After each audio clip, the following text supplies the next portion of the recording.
बात करने के लिए लॉगिन करें www.astrotak.com। सबसे पहले ये समझते हैं कि जो हम कह रहे हैं कि देवगुरु बृहस्पति की चाल उल्टी हो गई है, तो इनके चाल बदलने का मामला क्या है। देखिए, बृहस्पति इस समय मीन राशि में विद्यमान है, मीन राशि में बैठे हुए हैं। 28 जुलाई तक देवगुरु बृहस्पति मार्गी थे, यानी सीधी चाल में चल रहे थे, और अब 29 जुलाई से इनकी चाल उल्टी हो गई है। 29 जुलाई से ये वक्री हो चुके हैं। बृहस्पति देव लगभग 23 नवंबर तक वक्री रहेंगे। 23 नवंबर तक इनकी चाल उल्टी रहेगी। और बड़ी एक अनूठी बात है, बड़ी एक अद्भुत बात है कि इस समय ज्योतिष के दो बड़े ग्रह शनि और बृहस्पति दोनों वक्री हो गए हैं। इस वक्रत्व के गहरे प्रभाव देश और दुनिया पर लोगों के पड़ेंगे, क्योंकि बृहस्पति का वक्री होना, बृहस्पति की उल्टी चाल में जाना, ये एक बहुत बड़ा असर तो दुनिया पर पैदा करेगा ही। लेकिन अगर आपको पहले से पता हो तो शनि की चाल पहले से ही उल्टी चल रही है। तो शनि और बृहस्पति की वजह से जो स्थितियां बन गई हैं, इसका प्रभाव देश दुनिया पर और लोगों पर गहराई से पड़ने वाला है। बृहस्पति जो कारक माने जाते हैं, वो माने जाते हैं संतान के और विवाह के। बिना बृहस्पति के आशीर्वाद के इस दुनिया में किसी को संतान नहीं हो सकती, और बिना बृहस्पति के आशीर्वाद के किसी का विवाह नहीं हो सकता। तो वक्री होने से बृहस्पति के दो चीजों पर सीधा प्रभाव पड़ेगा। पहला है संतान का मामला और दूसरा है विवाह का मामला। यानी जिन लोगों को संतान की प्राप्ति नहीं हो पा रही थी, ऐसे लोगों के जीवन में संतान की संभावनाएं बनेंगी, और जो लोग अविवाहित हैं, विवाह के लिए प्रयत्न कर रहे हैं, उनके विवाह की मजबूत संभावनाएं भी बनेंगी। तो बृहस्पति के वक्री होने का सीधा असर लोगों के संतान पक्ष पर और लोगों के विवाह पक्ष पर पड़ता हुआ दिखाई देगा। देवगुरु, तो हम बृहस्पति देव के राशि परिवर्तन की बात कर रहे हैं, यानी देवगुरु बृहस्पति की उल्टी चाल की बात कर रहे हैं। आपको पहले ही बताया कि बृहस्पति के राशि परिवर्तन का, उल्टी चाल का दो चीजों पर गहरा असर पड़ेगा, एक संतान के मामलों पर और एक विवाह के मामलों पर। पहले समझते हैं कि संतान संबंधी मामले पर इसका क्या प्रभाव पड़ेगा। जिन लोगों को तमाम प्रयास के बावजूद संतान नहीं हो पा रही थी, उनके संतान के योग मजबूत होंगे, यानी संतान प्राप्ति का ज्यादा बेहतर समय शुरू होगा। जो लोग संतान के लिए परेशान थे कि संतान की उन्नति नहीं हो रही, संतान का डेवलपमेंट नहीं हो रहा, संतान जीवन में आगे नहीं बढ़ पा रही है, ऐसे लोगों की चिंताएं कम होंगी।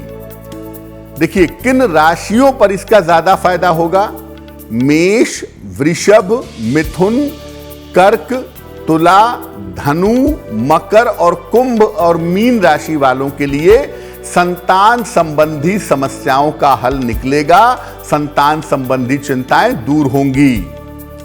और इन राशियों में भी मेष राशि, मिथुन राशि, तुला राशि और धनु राशि वालों के लिए संतान प्राप्ति के योग ज्यादा मजबूत हो पाएंगे अगर ये प्रयास करते हैं तो मोटे तौर पे आप देखिए कि लगभग हर राशि के संतान की चिंताएं दूर हो रही हैं, लेकिन मेष, मिथुन, तुला और धनु राशि वालों के लिए संतान के योग भी बनेंगे। हमेशा याद रखिए कि बिना देवगुरु बृहस्पति की कृपा के किसी को भी संतान की प्राप्ति नहीं हो सकती, क्या पुत्र क्या पुत्री। अब दूसरी जिस चीज पर बृहस्पति का असर पड़ता है वो चीज है विवाह। विवाह संबंधी मामलों पर इसका कैसा असर होगा? देखिए, वैवाहिक जीवन में वक्री बृहस्पति की वजह से थोड़ी समस्याएं बढ़ेंगी। लोगों के वैवाहिक जीवन में बेवजह के विवाद बढ़ेंगे, बेवजह का डिस्प्यूट बढ़ेगा। हालांकि बहुत सारे अविवाहित लोगों का विवाह भी तय हो जाएगा। जो लोग अविवाहित हैं उनका विवाह तय होने की संभावना भी इस समय में बनेगी। मेष राशि, वृषभ राशि, सिंह राशि, कन्या राशि, धनु राशि, मकर और कुंभ राशि के लोगों के लिए विवाह का उत्तम समय आ जाएगा। कर्क, सिंह और कुंभ राशि वालों के लिए विवाह के बहुत मजबूत योग बनेंगे। अगर आपकी राशि कर्क राशि है, आपकी राशि सिंह राशि है या आपकी राशि कुंभ राशि है, तो आपकी शादी होने की मजबूत संभावनाएं इस समय बन जाएंगी। तो ज्यादातर मैं लोगों से यह कहूंगा कि अगर आपकी शादी नहीं हो पा रही है या आपको संतान की प्राप्ति नहीं हो पा रही है, नवंबर तक समय है। इस समय में संतान की प्राप्ति के लिए या विवाह के लिए अगर आप प्रयत्न करें तो आपको निश्चित रूप से लाभ होगा। अब आते हैं अपने मुख्य विषय पर। मुख्य विषय में हम बात कर रहे हैं कि बृहस्पति की चाल उल्टी हो गई है और बृहस्पति की उल्टी चाल का जीवन पर, देश दुनिया पर कैसा असर पड़ेगा। तो अब ये जानते हैं कि देश दुनिया पर बृहस्पति के परिवर्तन का क्या प्रभाव होगा।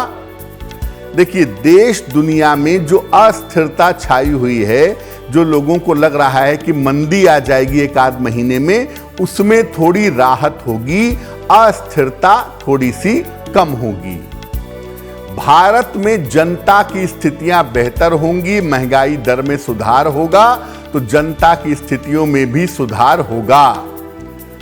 लोगों के साथ जो बीमारियां चली आ रही हैं, राजनीतिक समस्याएं हैं, पॉलिटिकल प्रॉब्लम है या पॉलिटिशियंस को जो प्रॉब्लम है या बीमारियों की जो समस्या है, ये समस्या कम होती चली जाएगी। भारत की आर्थिक स्थिति में भी सुधार होता दिख रहा है। अगर आप देखेंगे तो अन्य देशों की तुलना में, बाकी जगहों की तुलना में भारत की इकोनॉमी, भारत की अर्थव्यवस्था काफी बेहतर रास्ते पर चलती जाएगी। इस समय की मुश्किल यह है कि धार्मिक उन्माद और धार्मिक विवाद भी पैदा हो सकता है। धर्म के मामले को लेकर बेवजह के झगड़े झंझट हो सकते हैं और धार्मिक उन्माद में वृद्धि हो सकती है, जिसका ध्यान हम सबको, हमारे समाज को, हमारी सरकार को बनाए रखना है।